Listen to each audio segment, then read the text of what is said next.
Adam explains spring recruiting calendar and visits. We have some big ones coming up for this spring game, of course. A lot of things people are excited about. You got some recruits that are coming in that are big time, and a lot of people have been really, really recruiting them hard. So let's talk about Walker and Lewis right quick.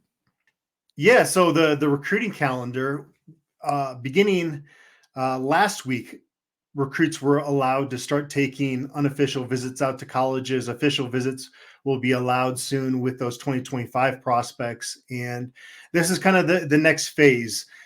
It used to be the spring was the time, as I mentioned on a previous show with you, Chico, that this is when you would offer guys. And then in the fall is when, in the summer and fall is when you get a lot of visits. Now it's become so accelerated that most of these top 2025 recruits have their top options, and a lot of them, a lot of the top guys have already started to kind of narrow down their list. And so this is for a lot of guys kind of the final part of the process. Julian Lewis, a quarterback that has been committed to USC but took a unofficial visit to Colorado earlier this winter, is coming back out to Boulder, and he's looking at Georgia as well, as kind of getting to that point of, okay, I want to figure out where I'm going.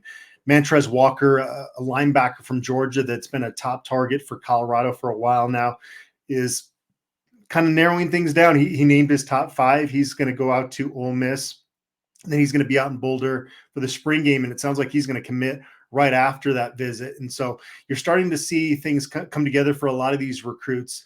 And there is still an evaluation period that goes from April 15th through most of May, and there's 140 in-person recruiting days. And so what you'll see with most recruiting staffs is once they finish up spring ball, they have their spring game, they're going to send their coaches out on the road. So every day that one of their 10 assistant coaches is out on the road, that counts as an evaluation day.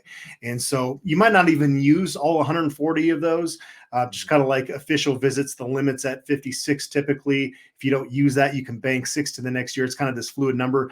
But you don't always use up every single official visit. There are resources at play. You're not going to just fly somewhere to fly somewhere. So you want to make it count. So we'll see if Colorado, how many of those evaluation days Colorado uses. But then there's a dead period at the end of May through June 23rd. Or I'm sorry. Dead period at the end of May. And then a quiet period through most of the month of June. And that's when you're going to have a lot of your camp visits. I know, Chico, you've reported a lot on the camp schedule that CU has. And you're also in that time period going to have a lot of official visitors that are coming out at that point. Now, there was some talk that there would be an early signing period, possibly in late June.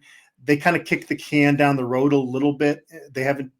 They're not going to do that. It sounds like this recruiting cycle. That might be something they do in the future, but there will be an early signing period that's moved a little bit, and it's going to go from late December that we've been used to the last few years to right before the conference championship game. So there's a change there. But in terms of this spring window, again, I've reported on a lot of the visitors that are coming in. It's very much a quality over quantity type situation. They're going to probably end up taking, I should say, they should definitely take more than the 7 high school players they took in the 2024 class, but it's still going to be smaller than the typical. You're used to a college football program signing 25 out of high school. It's not going to be anywhere near that number. So again, still quality over quantity. But yeah, they just had Alex Graham from IMG Academy, a top-ranked safety, on campus this past weekend.